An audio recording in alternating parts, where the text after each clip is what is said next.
Բարի գալուս Սիվիլներ, տաղավարում հյուրընկալել եմ Կովկասի ինստիտուտի փոխտնօրեն քաղաքագետ Սերգեյ Մինասյանին։ Բարև ձեզ։ Բարև։ Շնորհակալ եմ հրավերը ընդունելու համար, պարոն Մինասյան, անվտանգային սպառնալիքները, մարտահրավերները գնալով ահագնանում են, թեպետ դա ուղիղ կապ չունեն Հայաստանի սահմանների, նկատի ունեմ հայ-ադրբեջանական հակամարտության Հայաստան-Թուրքիա հարաբերությունների հետ, բայց հարևան եւ բարեկամ պետությունում են դա տեղի ունենում, Իրանի դեմ պատերազմն է եւ արդեն կարելի է ասել, որ ինչ որ առումով մեր տարածաշրջանը նաեւ թիրախավորվել է, որովհետեւ Նախիջևանի վրա գոնե իրանական երկու անօթաչու թռչող սարք են ընկել կամ հարվածել, դժվար երկու թռչող սարք միանգամից ընկնային, այնուամենայնիվ հարվածներ է տեղի ունեցել Նախիջևանի վրա, Ադրբեջան-Իրան հարաբերությունների սրացում է տեղի ունեցել, Հայաստան-Իրան սահմանի հետ կապված անցումների մասով նկատի ունեմ ապրանքաշրջանառություն եւ այլ խնդիրներ կան։ Այ ինչ անվտանգային բուն ռազմական սպառնալիքները սա ստեղծում Հայաստանի համար եւ որքան է ինչ պետք է ձեռնարկի Հայաստանը, որքանով adekvat է Հայաստանի իշխանությունների այս պահին ուրեմն ձեռնարկած քայլերը։ Նախ պիտի նշենք, որ այո, Իրանի շուրջ այս ռազմաքաղաքական եւ ռազմավարական զարգացումները արդեն անմիջապես ազդում են եւ մեր տարածաշրջանի վրա եւ նաեւ մեր հարաբերությունների հետագա ինչ որ զարգացման կամ հեռանկարներ նաեւ ձեր նշած այս մեր երկու հարևանների Ադրբեջանի եւ Թուրքիայի հետ, որտեղ մի կողմից մենք տեսնում ենք, որ Իրանի շուրջ ռազմական գործողությունները եւ դրանց անդրադարձը եւ դրանց պատասխանը նաեւ Իրանի սահմանների ամբողջ պերիմետրով նաեւ ուժեղացնում են եւ մենք տեսնում ենք, որ Իրանը, որի նպատակը բազմաթիվ այլ խնդիրներ լուծելից բացի նաեւ ասիմետրիկ ձևով պատերազմի գնի ավելացումն է իր գլխավոր ռազմական հակառակորդների, Միացյալ Նահանգների եւ Իսրայելի, բայց նաեւ աջակից եւ սատարող երկրների եւ այստեղ խոսքը գնում է ոչ միայն արաբական երկրների մասին, այստեղ խոսքը գնում է նաեւ սահմանակից այլ երկրների եւ այս համատեքստում հասկանալի է, որ Ադրբեջանը, որը որ մի կողմից ունի անմիջապես այդ էներգետիկ ռեսուրսները, որոնք իդեպ նաեւ բավականին զգալի մասը նաեւ մատակարարում անմիջապես օրինակ Իսրայելին, մյուս կողմից նաեւ խնդիր է հանդիսանում նաեւ շատ զգայուն հարևանությունը եւ քաղաքական այդ համատեքստը Իրանի եւ Ադրբեջանի միջեւ եւ բնականաբար դա նաեւ եւ նոր սպառնալիքներ եւ նոր հնարավորություններ միգուցե ստեղծում է Հայաստանի համար։ Սպառնալիքները կարծում եմ ակնհայտ են, սկսած անմիջապես ռազմական այդ գործողությունների հետևանքների ազդեցությունը Հայաստանի վրա, չի բացառվում նաև աշխարհակական ավելի մեծ գործընթացներ, քրդեր, Ադրբեջանի ներգրավվածությունը, ասենք Իրանի դեմ ռազմական գործողությունները, բայց այստեղ նաև շատ հետաքրքիր է մինչև Ադրբեջանի ներգրավվածությունը, Ադրբեջանի որևէ ձևով ներգրավվածությունը, ես կարծում եմ ակնհայտ է, որ այս պահին մենք տեսնում ենք հետախուզական օգտագործում Ադրբեջանի տարածքի եւ Իսրայելի եւ միգուցե նաեւ Միացյալ Նահանգների կողմից, բայց բացի դրանից նաեւ կարծում եմ, որ եթե նույնիսկ խոսքը չգնա ցամաքային օպերացիա, ապա հատուկ նշանակության հետախուզական միջոցների օգտագործումը եւ զինվորականների ներթափանցումը Իրանի տարածք, դա նույնպես այն ասենք հեռանկարներն են, որոնք որ կարծում եմ կարելի է բավականին ասենք իրատեսական համարել։ Հայաստանի դեպքում դա Հայաստանը փորձում է այս դժվար իրավիճակը նաև իր հարևանների համար օգտագործել, ինչու՞ չէ նաև ինչ որ վստահության մեխանիզմներ ստեղծել, կարծում եմ այդ տրանսպորտային հաղորդակցության ինչ որ ձևերի տրամադրումը կամ առաջարկումը կամ քննարկումը Ադրբեջանի եւ Թուրքիայի հետ կարելի է դիտարկել այդ համատեքստում։ Նկատի ունենք ապաշրջապատում դեպի ժամանակավոր դեպի Նախիջևան։ Այո, եւ դրա հետ կապված գործընթացները մյուս կողմից նաեւ հասկանալի է, որ հատկապես հարավային ուղղությամբ Հայաստանի համար շատ կարևոր է նաեւ փորձել ուժեղացնել հակաօդային պաշտպանության միջոցներ, որտեղ շախեդները, որոնք որ հարձակվել են Նախիջևանին, դա չի նշանակում, որ դրանով կարա ավարտվի եւ կապված նաեւ ընդհանուր ռազմական գործողությունների տրամաբանությունից մենք ամեն ձևի ինչ որ անակնկալների պիտի պատրաստ լինենք, այդ թվում նաև Հայաստանի հարավի հետ կապված։ Որպեսզի մենք պատրաստ լինենք, մենք պետք է նաև տեղեկացված լինենք, այդ թվում փորձագիտական հանրությունը, մենք լրագրողներս, քաղաքացիական հասարակության ներկայացուցիչները, որովհետև հիմա պարբերաբար են դրա շուրջ քննարկումները հանրային դաշտում։ Հայաստանի քաղաքականությունն էլ մրցակցային է, ի տարբերություն հարևան շատ պետությունների, եւ այդ քննարկումները ինչ որ մի ձև ազդում են, թե որոշում կայացնողների վրա, թե դրանց հետևող պետական կառույցների վրա։ Եվ այս առումով անվտանգային բարեփոխումները, որ մենք ունենում ենք Հայաստանում, դրանք իսկ իդեպ էլի շատ կարևոր են երկրի դիմակայունությունը բարձրացնելու համար, երկրի սպառնալիքներին դիմակայելու տեսանկյունից, այ որքանով ենք մենք քաղաքասարակության ներկայացուցիչները, լրագրողներս, չգիտեմ, փորձագիտական հանրությունը իսկապես որակապես տեղեկացված է փոփոխություններին եւ որակապես եւ խորքայինորեն հասկանում նաեւ այդ նույն անվտանգային սպառնալիքները։ Իսկապես դուք իրավացի եք Հայաստանի եւ քաղաքական եւ պետական համակարգի։ Ներողություն, ինչու եմ ես հարցի տալիս, որովհետեւ դուք ունենալու եք Կովկասի ինստիտուտը կազմակերպում եք քննարկում այս թեմայով, այս ընթացքում նաև ունեցել եք տարբեր քննարկումներ այս թեմայով Հայաստանի տարբեր հատվածներում, տարբեր փորձագիտական հանրության ներկայացուցիչների մասնակցությամբ եւ երևի թե կարողանաք ասել մենք իսկապես պատկերացնում ենք, թե չենք պատկերացնում դա։ Այո, մենք տարբեր պրոյեկտներ ենք իրագործել եւ իրագործում ենք այս ոլորտում, որոնք ուղղված են ինչպես միջգերատեսչական համագործակցության անվտանգային ոլորտում, հատկապես Հայաստանի Հանրապետության անվտանգության խորհրդի գրասենյակի հետ կապված, ՊՆ-ի, ԱԳՆ-ի այլ գերատեսչների հետ, մյուս կողմից նաև համապատասխան փորձագիտական փակ եւ բաց քննարկումների, որտեղ ոնց որ ես պատրաստվում եմ նշել, Հայաստանի պետական եւ քաղաքական համակարգի առանձնահատկություններից մեկը, ի տարբերություն որոշ մեր հարևանների առնվազն, նրանում է, որ այդ հասարակական փորձագիտական քննարկումները իսկապես որոշ չափով ազդում են եւ դիրքորոշումների եւ երբեմն որոշումների կայացման գործընթացի վրա եւ մյուս կողմից նաեւ գաղտնիք չի, որ այդ փորձագիտական քննարկումները կամ այն թեմաները, որոնք որ առնչվում են, միշտ չէ, որ նաեւ նույնիսկ մեր համապատասխան բոլոր գերատեսչությունները լիովին ասենք այդ ինֆորմացիան կամ այդ ունակությունները ունեն կամ լիովին կարան փակեն այդ բացը, ինչը պայմանավորված է այն հանգամանքով, որ այո, մեր անվտանգային ոլորտը դեռ գտնվում է զարգացման փուլում եւ ռեսուրսների, գիտելիքների կամ նաեւ քննարկումների այդ անհրաժեշտությունը չափազանց մեծ է, որովհետեւ նաեւ բացի ամենից նաեւ որոշ պետական մարմինները մասամբ կաշկանդված են բաց քննարկումների շատ զգայուն հարցերի շուրջ կամ այդ քննարկումները շատ հաճախ չափազանց քաղաքականացվում են եւ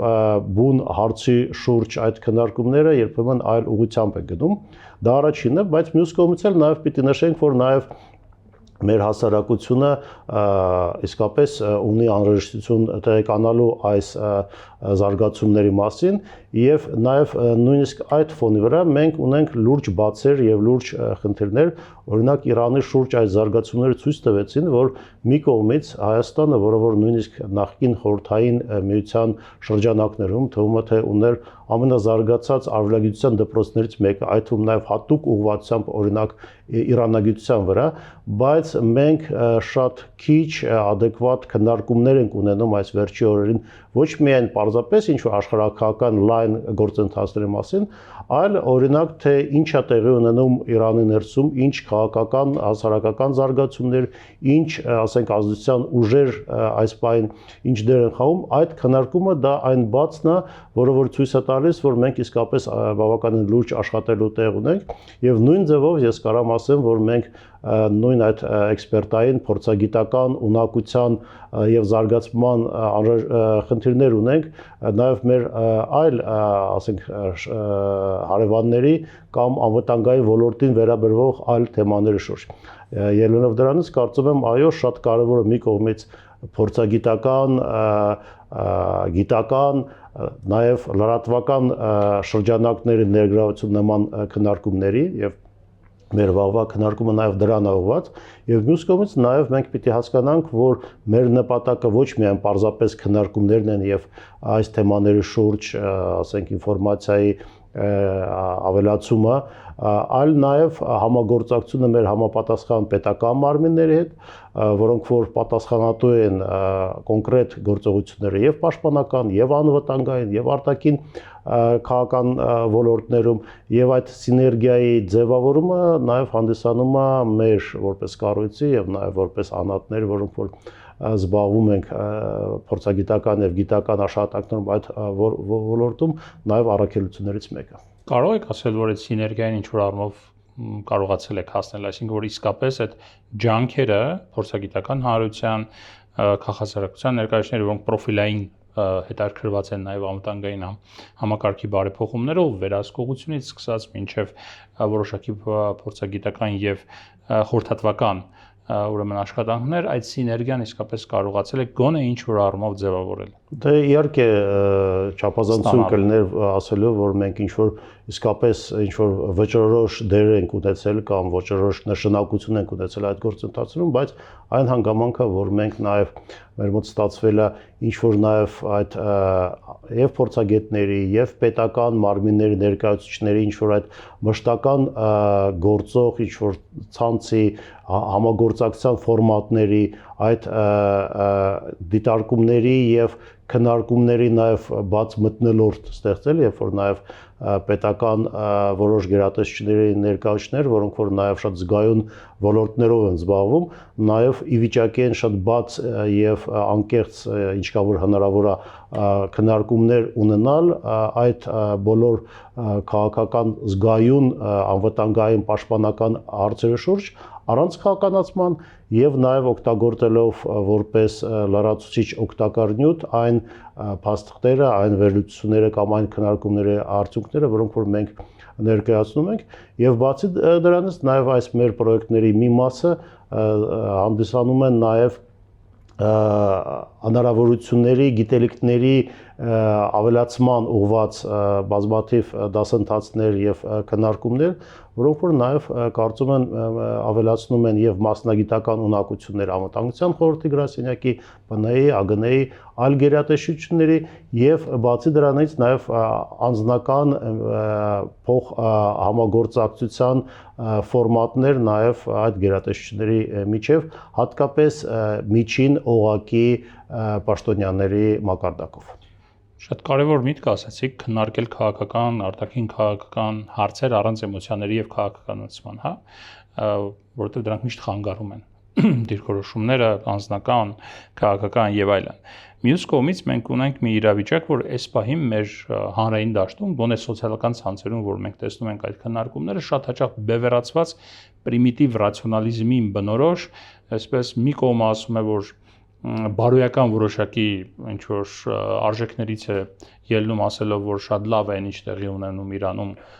որովհետև, չգիտեմ, այս կամ այն կերպ է վերաբերում Իրանի ղեկավարությանը, այդ ռեժիմին հաստատված այնտեղ վարչակարգի, մյուս կողմը էլի նույն բարոյական եւ ուրեմն էմոցիոնալ դաշտից գալով խոսում է նրա մասին, որ Իրանը բարեկամ երկիր է եւ ոչ մի կերպ չի կարելի թույլ տալ, որ այդ երկրի հետ ինչ որ բան պատահի եւ մենք պետք է հստակ պրոիրանական դիրքորոշում ունենանք, հա։ Այ մենք որպես հասարակության ներկայացուցիչներ ինչպես հասկանանք այս կոնֆլիկտը, ինչպես ընկալենք այս պատերազմը, ինչպես ռեալ գնահատենք այդ ուրեմն սպառնալիքները, ինչ կարող եք մեզ որպես փորձագետ ասել։ Գիտեք, քաղաքականության մեջ բարոյական եւ էմոցիոնալ էլեմենտները միշտ գոյություն ունեն։ Սակայն մասնագետների համար կապ չունի արդյոք նրանք ասենք ինչ որ պետական պաշտոններ են զբաղեցնում, թե իրանք վերլուծաբաններ կամ գիտնականներ են, հասկանալի է, որ գնալ էմոցիաների ինչ որ միայն բարոյական խնդիրներով պայմանավորվել եւ ամենակարևոր դիրքորոշում ունենալը դա բնականաբար ոչ ամենաէֆեկտիվ ճանապարհն է եւ հետեւաբար նաեւ մեր այս գործընթացների մեր այս պրոյեկտների նպատակը պարզապես ավելացնել գիտելիքները եւ ունակությունները մասնագիտական վերլուծելու, հասկանալու եւ երբեմն նաեւ կառավարելու այս կրիզիսային իրավիճակները, այլ ոչ թե ինչ որ էմոցիոնալ կամ բարոյական արձագանքներ տալ եւ դա կապված չի որևէ ձևով քաղաքական կամ գարբխոսական մոտեցումներին այն մարդկանց, որոնք որ այս գործընթացների մեջ ներգրաված են, հասկանալ, վերլուծել, արձագանքել եւ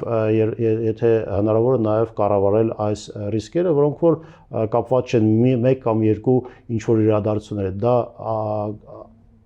շարունակական գործընթաց է, որին պետք է նաև կարծում եմ շարունակական արձագանք տալ։ Հայտնի խոսքա չէ, ոչ չլացել եւ չծիծաղել, այլ հասկանալ։ Не плакать, не смеяться, понимать։ Շատ լավ։ Այդ դեպքում շատ կարեւոր, օրինակ, երկու զանգեր տեղի ունեցան, շատ հետաքրքիր Երևանից Բաքու եւ Երևանից Անկարա, եւ ինչպես հասկանալ այս գործընթացը, այս զանգերը, որովհետեւ մինչ այդ, գոնե մինչ, չգիտեմ, 2-3 տարի առաջ մենք ունեինք մի իրավիճակ, որ Հայաստանում եւ Ադրբեջանում իրար նկատմամբ ընկալումները մոտավորապես հետեւյալն էին. ինչ վատ է Ադրբեջանի համար, լավ է Հայաստանի համար, ինչ լավ է Հայաստանի համար, վատ է Ադրբեջանի համար, հա։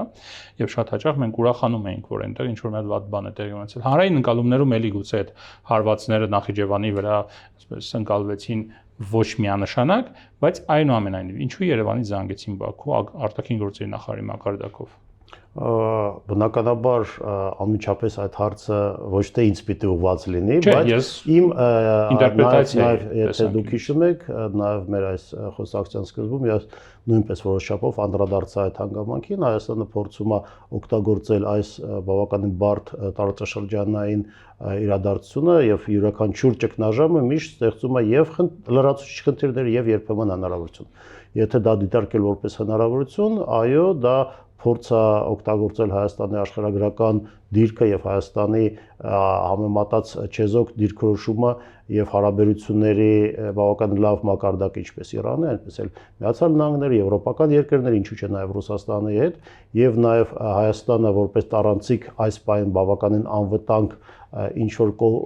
կապող օղակ այդ հանգամանքը առաջարկել մեր հարևաններին։ Իհարկե հասկանալի է, որ նաև հանրային անկալմամբ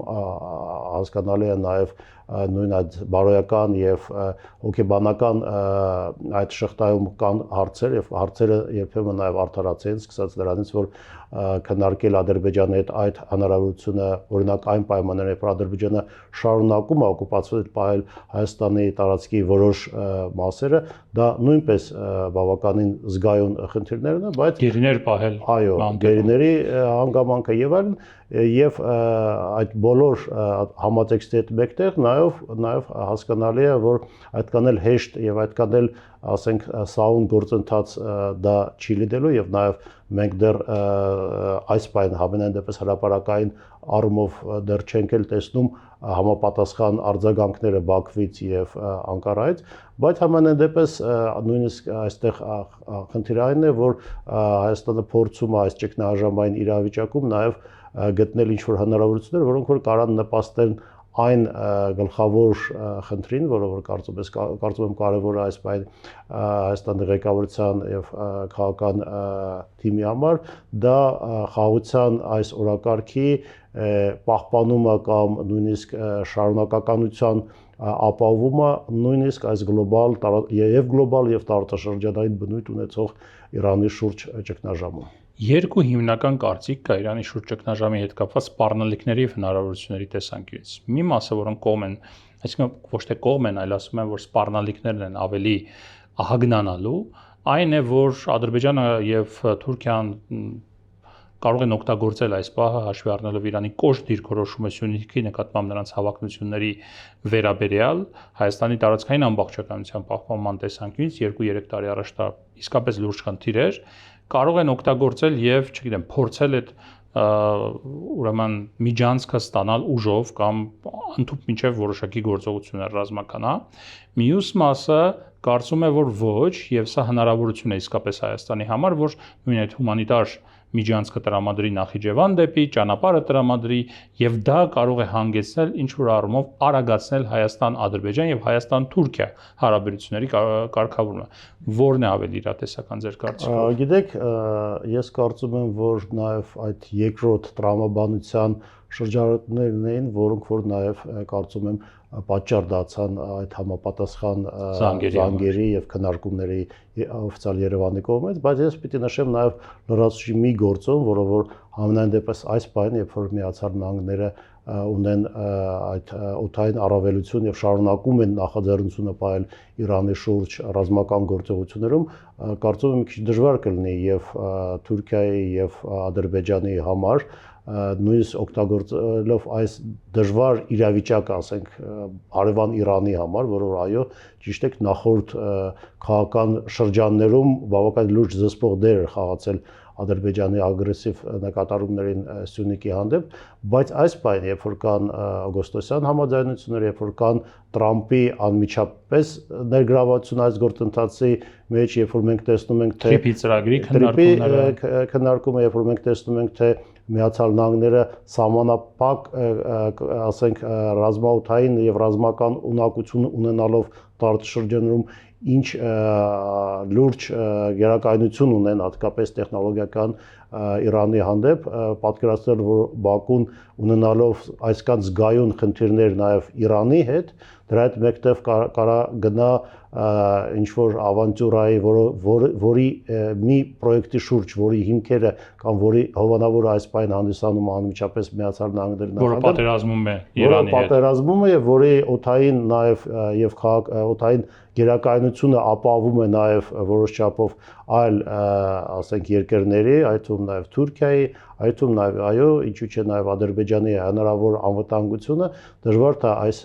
իրավիճակում Իլհամ Ալիևը գնա նմանատիպ ավանտյուրային, չնայած որ մենք գիտենք, որ նաև նախորդ փորձը ցույց է տալիս, որ երբեմն քաղաքական գործիչներ մեր տարածաշրջանում կարան եզրակացություններ եւ հաշվարկներ անել այլ երբեմն մեզ թվացող ոչ ռացիոնալ եւ ոչ տրամաբանական հաշվարկների հիման վրա։ Շնորհակալ եմ զրույցի համար։ Շնորհակալ։ Սիվիլյան տաղավարում ես զրուցեցի Սերգեյ Մինասյանի հետ։ Առողջ եղեք, կհանդիպենք։